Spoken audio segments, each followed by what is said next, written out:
gbójú mi sókè sí Ọlọ́run. Mo gbọ́kàn mi sókè sí Ọlọ́run. Mo gbójú mi sókè sí Ọlọ́run. Mo gbọ́kàn mi sókè sí Ọlọ́run. Àní mo gbójú mi sókè sí Ọlọ́run. Mo gbójú mi sókè sí Ọlọ́run. Mo gbọ́kàn mi sókè. Mo wólẹ̀ lẹ́sẹ̀ rẹ̀ o, Adániwáyé. Mo gbójú mi sókè sí Ọlọ́run. Mo gbọ́kàn mi sókè sí Ọlọ́run.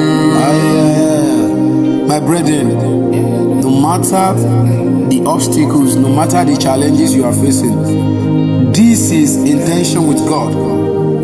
Come closer, let's be intense with God, and He will answer you. Let's sing together.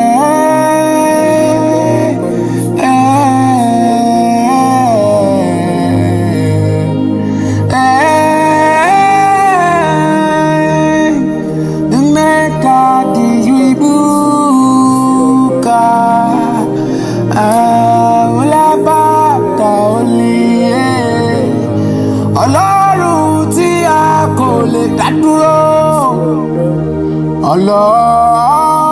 Ọlọ́run tí ó ṣe bí lẹ́jọ́. Mo gbójú mi sókè sí Ọlọ́run. Mo gbọ́kàn mi sókè sí Ọlọ́run. The book of Psalm says, èmi ó gbé ojú mi sórí òkè wọn nì. Níbo ni ìrànlọ́wọ́ mi yóò wá ti wá? Ìrànlọ́wọ́ mi yóò ti ọ̀dọ̀ Olúwa wá tí ó dá òun ayé. Òun kì yóò jẹ́ kí ẹsẹ̀ rẹ kí ó yẹ̀. Ẹni tí ó pa ọ́ mọ́ kì yóò tòògbé. Kíyèsí, ẹni tó pa Ísírẹ́lì mọ́ kì í tòògbé, bẹ́ẹ̀ ni kì í sùn. Olúwa ni olùpamọ́ èmi àti ẹ. If you are here with me, let's sing together. Fẹ́ni tó bá challenges pàdé Ọlọ́run pé ọ́. Fẹ́ni tó rí dojúkọ Ọlọ́run ti ṣetán. Ìwọ kan gbé àgbélébùú rẹ kó gbé síwájú Ọlọ́run. Mo gbójú mi sókè sí Ọlọ́run. Mo gbọ́kàn mi sókè sí Ọlọ́run. Àní mo gbójú mi sókè sí Ọlọ́run. Mo gbọ́kàn mi sókè sí Ọlọ́run. Ẹni tó sunkún tújú ká ọ̀rẹ́ àánú ti dé tán. Fẹ́ni tó ń fara gbà ẹ̀ tújú ká Ọlọ́run ti dé o. Ṣàgbójú lọ́lọ́run o, torí ẹni tó gbójú lọ́lọ́run o, ohun gbogbo ló ní o. Ẹni tó gbọ́kànlé kò ní jogún òfo. Alẹ́ ẹni tó gbójú lọ́lọ́run o, ohun gbogbo ló ní o. Ẹni tó gbọ́kàn lọ́lọ́run o, kò ní jogún òfo.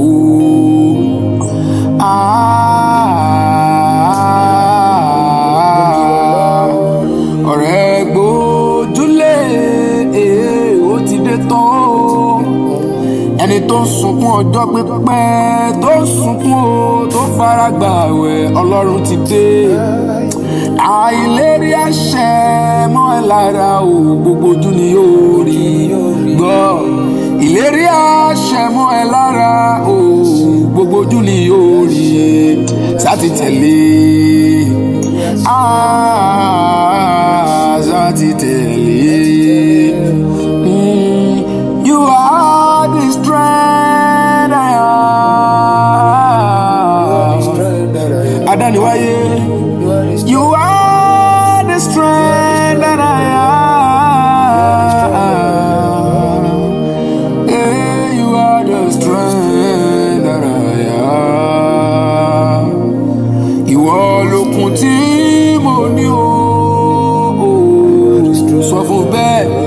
ó gbẹ́dùn ọkàn Sarah, ó gbẹ́dùn ọkàn Hánà. Sọ tiẹ̀ fún pé lẹ́yìn òun Ọlọ́run ò lẹ́lòmíì. Táyé bá yẹ ẹyẹ rẹ wọ́n á pẹ́gàn rẹ. Táyé bá sọ̀rọ̀ òdì sí ọ, wọ́n ti sọ̀rọ̀ òdì sọ̀rọ̀ Ọlọ́run ni.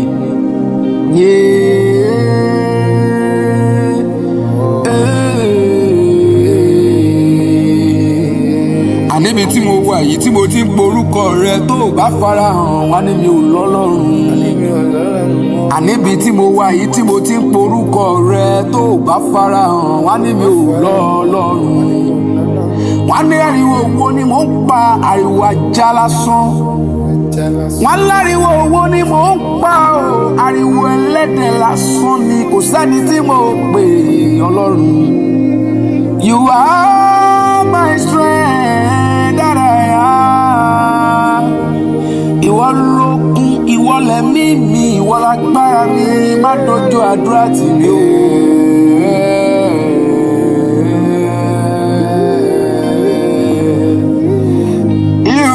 My strength when I am weak, my God.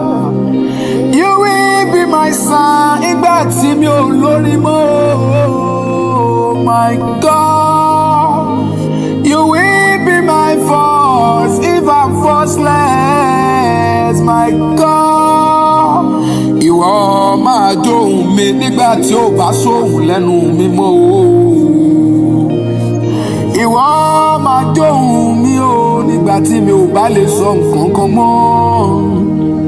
You will be my voice when I'm speechless, my God.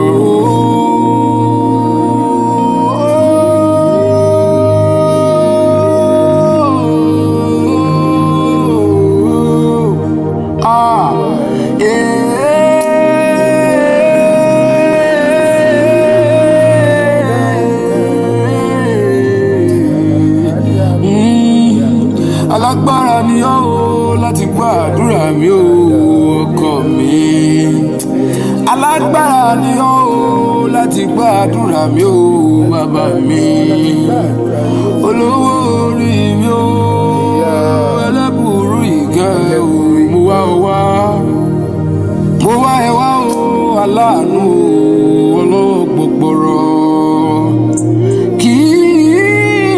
Tí ní olórúkọ àpèrire, olórúkọ àpèdáhùn.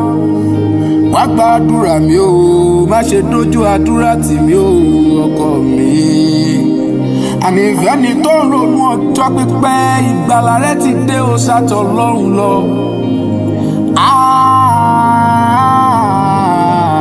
Ó yára láti gbóhùn àdúrà o. Àmúra mi, mo mọ bí mo ṣe rí lọ́dún tó kọjá o. Mo tún wòra mi o lásìkò tí mo wà yìí o. Ìgbàgbọ́ mi ni pé ọdún tó ń bọ̀ tó máa ju eléyìí lọ ọkọ mi.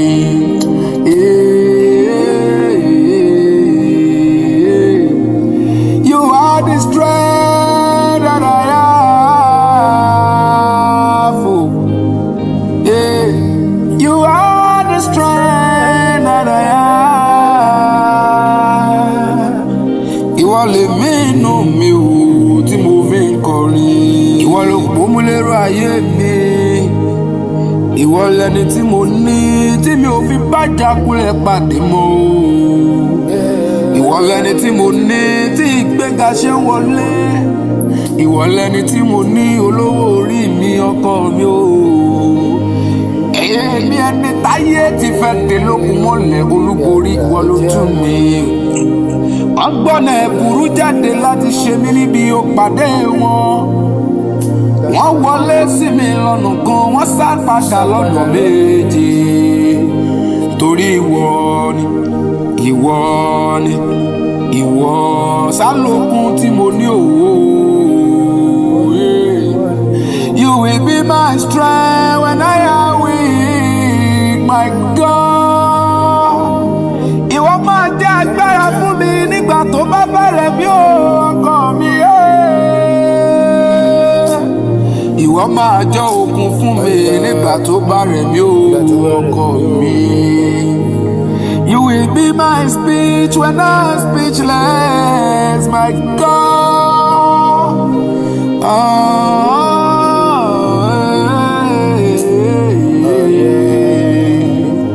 Ọ̀rẹ́ máa ń bọkàn jẹ́ òye Ọlọ́run ti dé. Ṣàgbàgbọ́ ṣànírètí o. Ṣàgbàgbọ́ ṣànírètí o.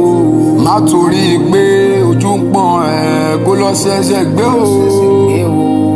Má torí pé ojú ń kan ẹ kó lọ ṣẹ̀ṣẹ̀ gbé o. Má torí pé òun wọ̀ mọ́ kó sátọ̀ lọ́rùn mìíràn lọ o. Sárántí omi àti fíníàsì nínú Bíbélì o. Má torí pé òun wọ̀ mọ́ kó lọ ṣẹ̀ṣẹ̀ gbé ọ̀rẹ́ sọ́gbọ́n o. Má torí pé o rọ́mọ bí kó lọ ṣẹ̀ṣẹ̀ gbé o. Má torí wípé o fẹ́ gba ipò gíga kó lọ ṣẹ̀ṣẹ̀ gbé. Má torí pé o fẹ́ lówó kó lọ ṣẹ̀ṣẹ̀ gbé o. Ṣàrántí rántí ẹlẹ́dàá rẹ. Àní kò rántí Ọlọ́run rẹ o nígbà èwe. Nígbà tọ́jọ́ ibi ò tí ì súnmọ́lé o ọ̀rẹ́ o. Òun ló tó gbà ní alágbára ni. Òun ló tó gbà ní. Má torí ipò fowó kó lọ ṣẹ̀ṣẹ̀ gbé o.